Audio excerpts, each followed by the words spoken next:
আপনি যাই করেন না কেন মানুষ আপনাকে নিয়ে সমালোচনা করবেই। চলুন একটি মজার গল্প আপনাদের সাথে শেয়ার করি। একবার এক ভদ্রলোক এবং তার স্ত্রী তাদের পোষা গাধাটিকে নিয়ে কোনো একটি জায়গায় হেঁটে হেঁটে যাচ্ছিলেন। মানুষজন তাদেরকে দেখে বললেন, দেখো দেখো কি বোকা লোক, তাদের কাছে গাধা থাকার পরেও তারা দুজনেই হেঁটে হেঁটে যাচ্ছে। এদের মাথায় কোনো বুদ্ধি নেই। গাধার কাজই তো তাদের বহন করা, তাহলে তারা গাধাটিকে হাঁটিয়ে নিজেরা কেন হেঁটে হেঁটে যাচ্ছে? তারা তো চাইলেই গাধার পিঠে উঠে যেতে পারে। কথাটি শুনে ভদ্রলোক বেশ লজ্জায় পড়ে গেল।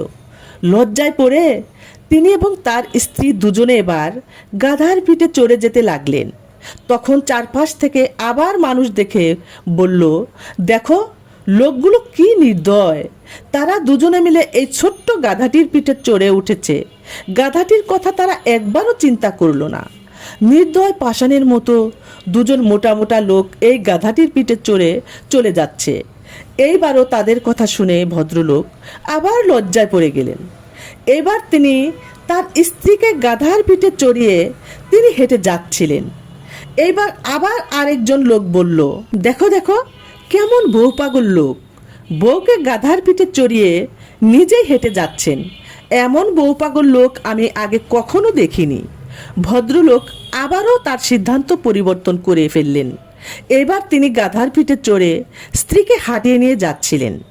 এবার আরেকজন লোক এসে বললেন, দেখো কোনো দায়িত্ববোধ নেই লোকটির, নিজে ঠিকই গাধার পিঠে চড়ে আরাম করে যাচ্ছে আর স্ত্রীকে হাঁটিয়ে নিয়ে যাচ্ছে। কেমন অভদ্র লোক। এই গল্পের মাধ্যমে আপনি কি বুঝতে পারলেন? এই গল্পের মাধ্যমে ঠিক এই জিনিসটি বোঝা যায়, আপনি যাই করেন না কেন কেউ না কেউ তার সমালোচনা করবেই। অর্থাৎ আপনি ভালো করেন কিংবা খারাপ করেন, কেউ না কেউ এসে আপনার সেই কাজের সমালোচনা অবশ্যই করবে। তাই কখনো অন্যের সমালোচনা কানে নিতে নেই, বরং নিজের বুদ্ধিকে কাজে লাগিয়ে যেই জিনিসটি ভালো সেই ভালো কাজটি করুন।